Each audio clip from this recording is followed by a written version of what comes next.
Good morning, good afternoon, good evening, and Merry Christmas, you filthy animals.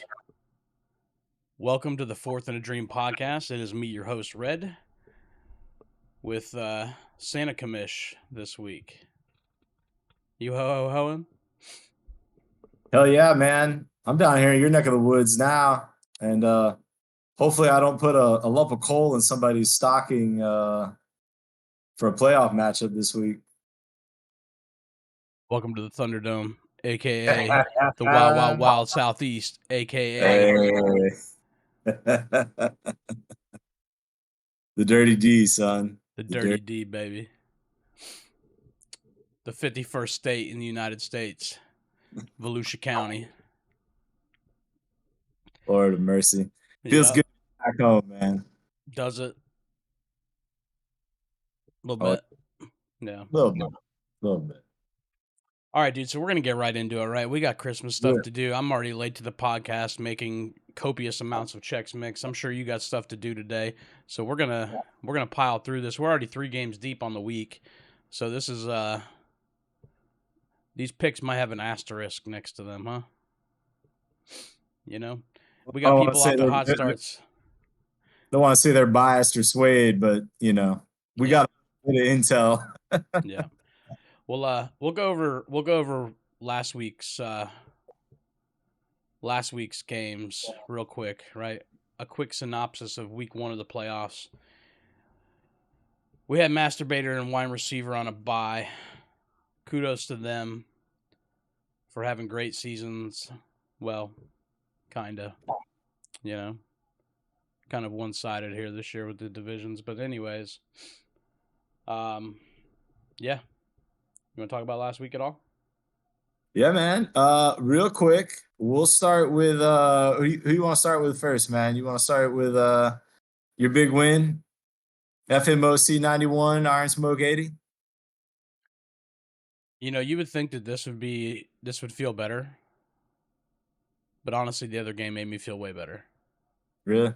Yeah. Let me ask you this, man. As a fantasy football player who's been playing a long time, like, do you watch your games or games you have rooting interest in, or you just kind of like, I can't watch it because every time I do, like, bad stuff happens to my team?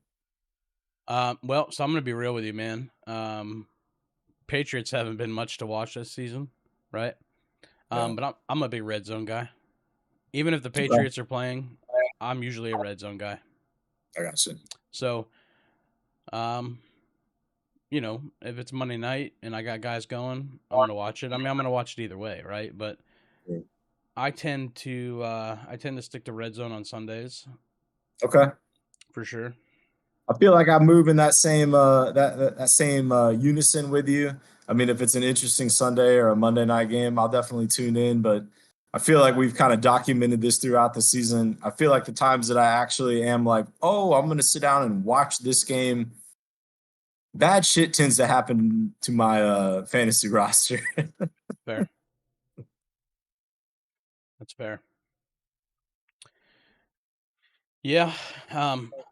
So Addison last week for you, huh? 6 catches, 11 yards, and 2 touchdowns. Like, I mean, did he pace it or what for you? So, I talked to your cousin about this. Mm-hmm.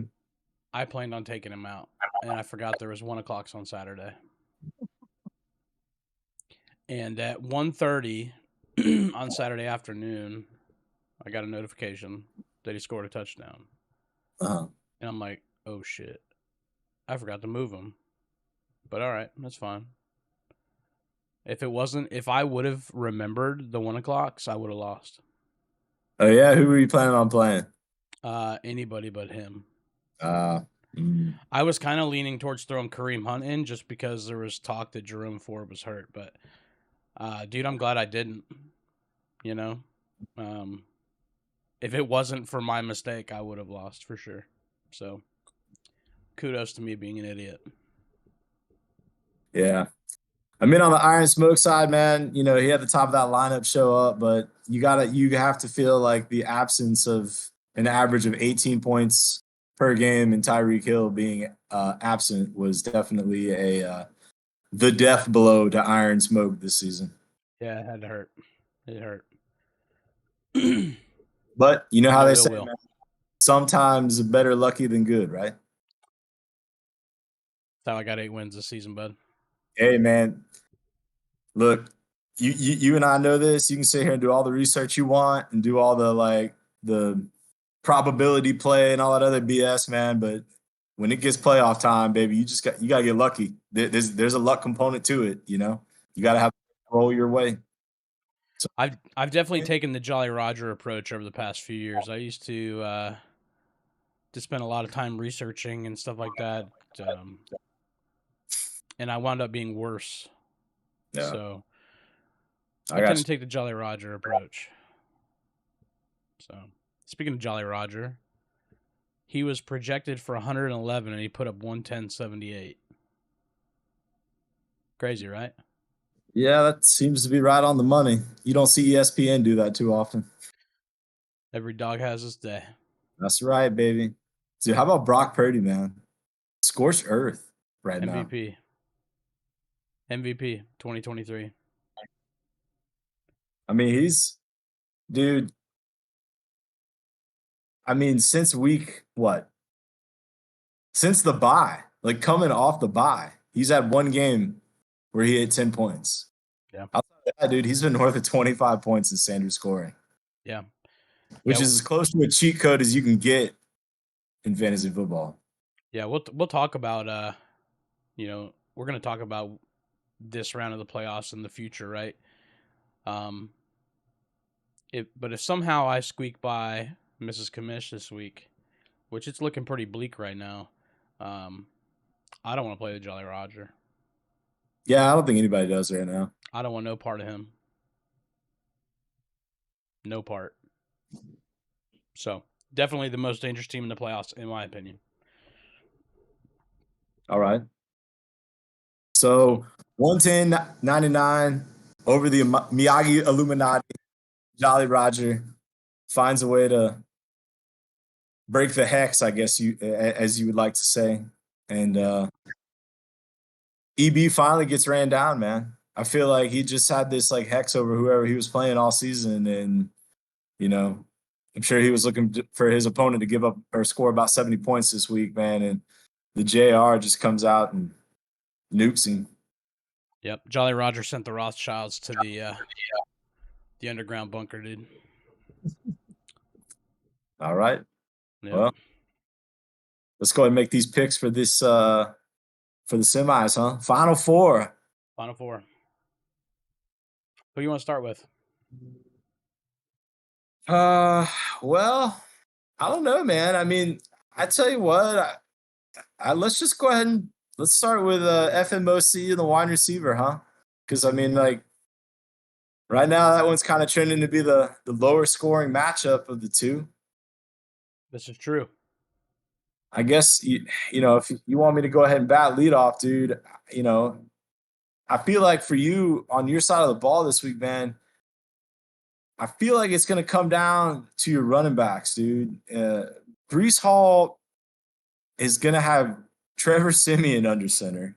This is the fourth starting QB for the New York Football Jets this season. And they're going up against the Manders, who got a pretty leaky run defense. But, I mean, dude, you know as well as I do, man, when you got a backup plan, I mean, is it even fair to say the backup? I mean, we're what? We're 4 deep on the roster now? 3 deep on the roster? Like, It's hard out here, dude. a box is going to be stacked, man. And I mean, Achane, he's going up against the Cowboys, but they got shredded last week by the Bills. They did. You know? And I mean, you got to figure Brees Hall's going to be good for 20 plus touches. I mean, I know it's a volume play, but you know as well as I do, Achane or Hall, dude, if they're able to pop a big one, I mean, you're looking at 14, 15, 16 points on one run. Like, that's going to be, to me, that's your path to victory, dude. You got to have an explosion from somebody. And I feel like on your side, that's going to be the most likely, place is the RB situation. And as far as wide receiver goes, I mean, like last night, shout out to my boy, our boy, Cameron Weir and company down there, Little Tomoka Yacht Club. They had they had the game on in the background, and the next thing you know, man, T. Higgins is just, you know, 80 yards to the house. And I mean, when you get to this stage of the playoffs, any type of explosive play like that, man, that could be the difference. And Absolutely. but I mean, for wide receiver, ah, I know this is going to sound ludicrous, but she's got Drake London in the flex. And I know we've been bagging, the whole fantasy community has been bagging on Arthur Smith this season for not using Bijan and not using Kyle Pitts and Drake London and his weapons. But the home road split has been real with the Falcons, and Drake London has looked better at home and put up more points at home. So I know you're going to say this is just, me being homer biased, but I mean, I look at Drake London and Justin Fields. I feel like those two guys could be the differences this week for the wide receiver. Like I said, Drake London's at home. I like the plus matchup. And Justin Fields is going against the Cardinals, man. And like, he does have the ability to go north of 35. So I'll take wide receiver in a close one this week, man. I'll say 82 to 78. So the two matchups that I look at, right, that I think could be deciding factors. Who's going to get more touches? And not even really who's going to get more touches, because I think the answer is Raheem Mostert, right? But who's going to get more explosive plays against that Dallas defense? I want to say if they're both healthy, I think Devin Achane actually gets the nod for more points. The reason why I say that is because of how fast he is, right? That Dallas defense is great. Raheem Mostert has resurrected his career. I mean, he could make a claim for MVP this season, man. The guy's got 21 touchdowns, right? But we saw in that Buffalo-Dallas game, the way to beat them is speed, right? So I think whoever scores more there is going to be one of the deciding factors in this matchup. I think the other one is the defenses, right? You got the two best defenses in fantasy football going against two very good offenses, right? And Mrs. Commission, myself, have no better choice on the waiver wire. It's fair to say that it would be safer to play a high-caliber defense against a high-caliber offense than it would be to go on the waiver wire right now. Agreed. There is not shit on there, and trust me, I've already looked. Number one, to maybe help myself, or maybe two, to block her from helping herself, right? Because that's the game we got to play right now. Yep. We got to play the game that Miyagi's been playing all season. Yep. Right? For us average Joes, now's the time where we got to be a little susceptible, right?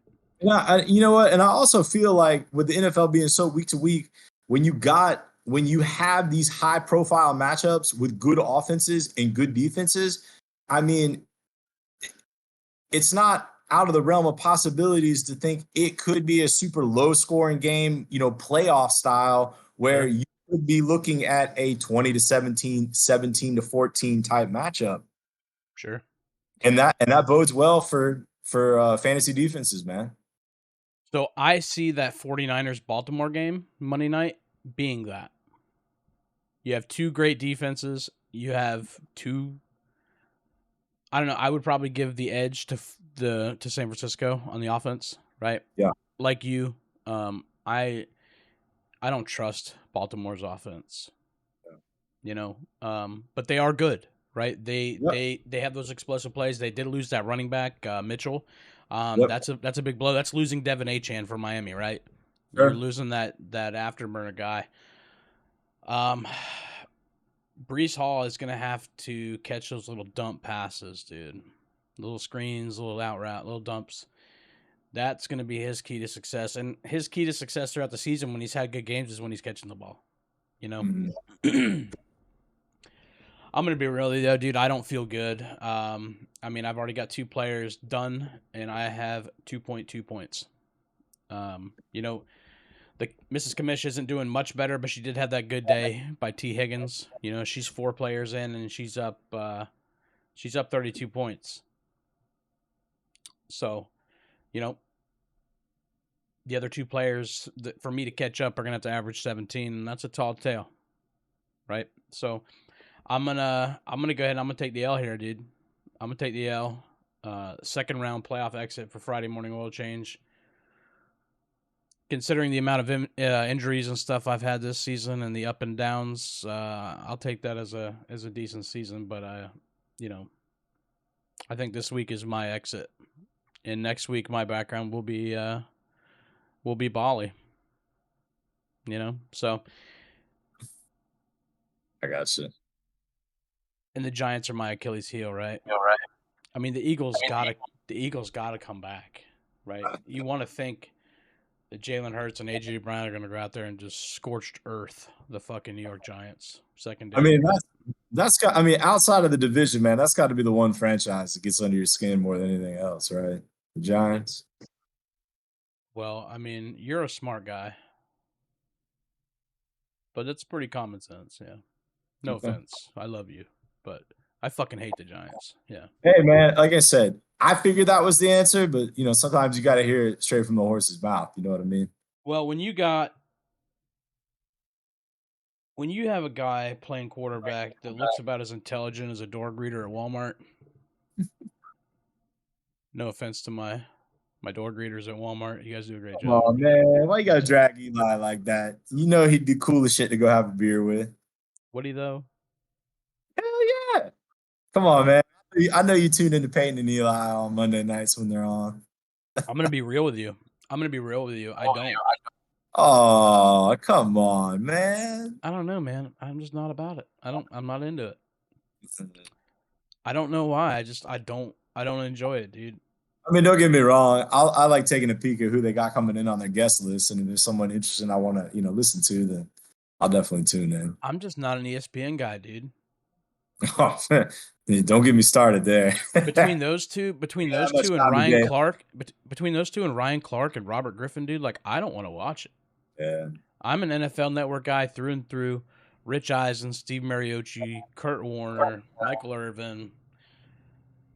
Now they got Gerald McCoy. Those are my boys, dude. I don't like ESPN, dude. Shout out NFL Network. Give me a sponsor. Let's go.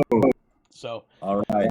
Moving on, dude. And Rich Eisen is the OG from ESPN. Okay, when we was kids, Mox, Rich Eisen was on ESPN. So, okay. All right, moving on. The matchup that everybody really wants to talk about, right? Because the one between me and your wife could be abysmal. We got the guy running the boat, and we got the guy baiting the hooks.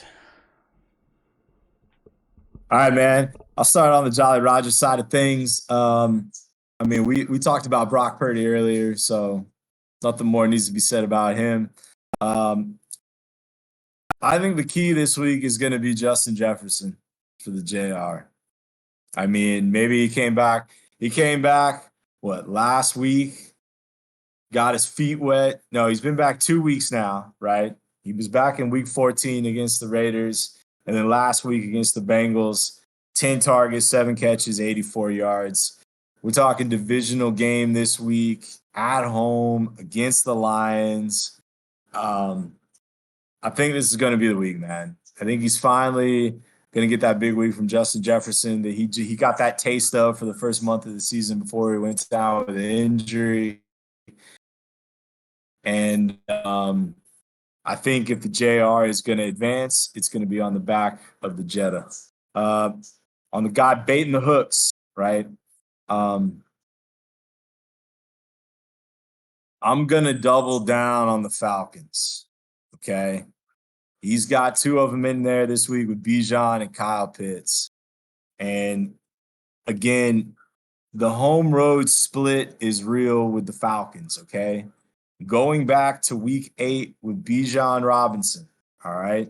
He has performed much better at home than he has on the road. They're at home this week taking on the Colts.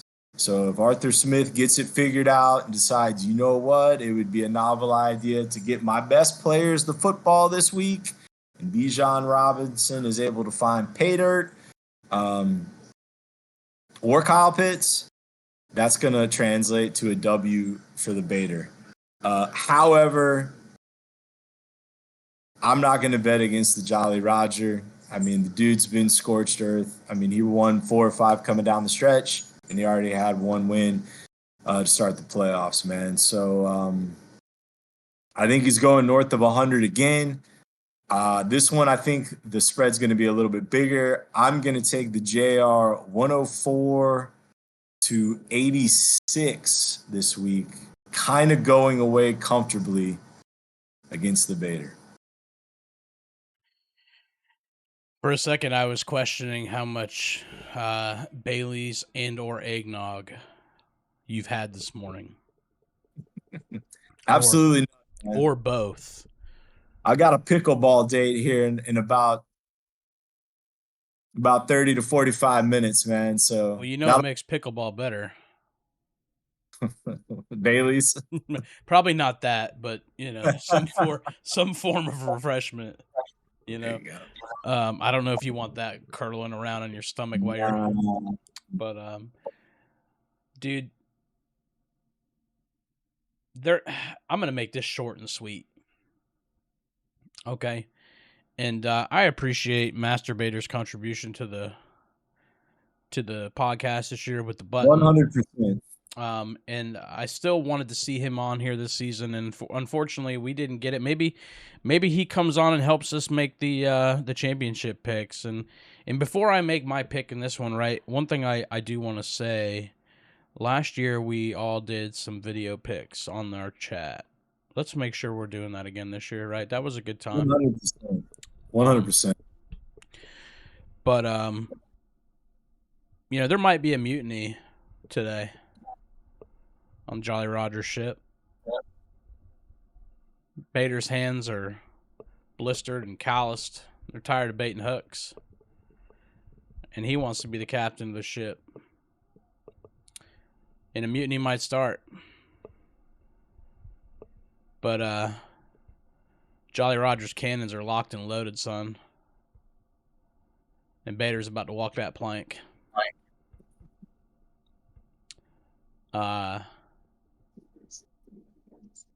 I'm comfortable saying that I'm not going to get beat as bad, but I'm also going to be exiting the playoffs this week. But Lee, you're getting lit up, dog. You're getting lit up. Fire the cannons, Jolly Roger, 1,000,000 to 10. Damn. Yep. It's gonna be better than that Christmas tree that's right behind you. 1,000,000 to 10. Damn, son. Yep. All right. 120 to 85. Woo, Lord have mercy. Yep. 3 tutties out of Brandon Ayuk this week. All right. Yep. 21 to 17, deal. Niners over Ravens. All 3 tutties. Brandon Ayuk. That was dumb. I shouldn't have said that, but whatever. It's Christmas time, dude. I can do what I want. Hell yeah. Good deal, man. Yeah. Yeah. Hey, what's on the menu for tomorrow night? So having for dinner. So I'm gonna smoke another turkey just because of how damn good that turkey was. I'm doing a ham too. I was gonna do prime rib, dude, but we have a lot of people coming over tomorrow. I got you. And, I got you. I don't like that many people, so I'll save the prime rib for. Oh, when I come over, appreciate that. Bring it, dude. Yeah, my father-in-law and I we got the Traeger ready to rock and roll tomorrow, and we're gonna do prime rib on the Traeger tomorrow. There you go. I've done it. It's amazing. Yep, we're looking forward to it, man. Hell yeah. Awesome, dude. Well, hey, man, before I let you go, make sure you go ahead and get your Fins gear out for this game this afternoon, man, so you can cheer on your boy Achane. Why the fuck are you wearing a Dolphin shirt? Hey, man, sometimes you got to make sound business decisions, you know what I mean?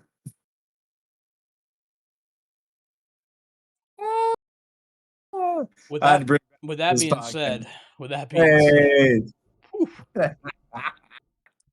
I'm not gonna say what I'm thinking. Yeah. And I know you're a man's man, so I'm gonna leave it there. That's right, baby. But Boy, it ain't looking like it with that shirt on right now. You know what I'm saying? Yeah, I'm just it's saying. all good, buddy. Yeah. It's all good. Hey, man. Hey, man. Red, you and yours, you and your family, man. Y'all have a very Merry Christmas. Yes, And sir, everybody, dude. You too. man, same to y'all, man. Be safe. Yeah. Enjoy your company or don't enjoy your company. And I hope Santa Claus is good to everybody. My mother-in-law's here. Good luck. Love you guys. Merry Christmas.